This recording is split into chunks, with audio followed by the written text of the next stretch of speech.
namtichatu sheetichatu darasaa isaatiin barattootaan ani halkan hunda manaama nabi Muhammadin argaa bulaa jedhe achi darasichi tokko harka baasee yaa sheekha yoo maal godhan rasuula rabbii manaaman arganii maal jechuu qabaa maal dalaguu qabaa jennaan sheetichi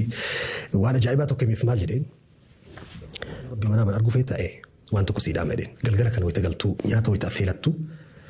ashaboo yookiin soogidda nyaatatti baay'isi humnaa ol nyaadhuutiin garaan gaadhuu garuu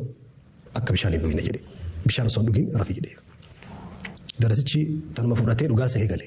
nyaata bilcheessee soogiddatti naqee humnaa ol nyaatee osoo keessi isaa kun bishaan dharra'u bishaan dheebotu rafe. Akkuma rafeen abjuun kaaseta manaamaa keessa kaaniif gaa akkuma isin beektan kaasetti manaamaan banamee fiilmiin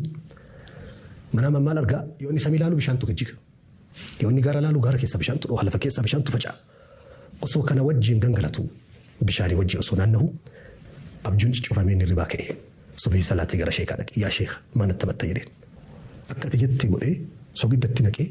nyaadhii osoo gubadhu bishaan dheebodhu irribna fudhatee halkan illee wannan argaa bule bishaan mata jedheen. Sheetichi karaa gabaabatti darsii kenneef maal jedheen osoo akkuma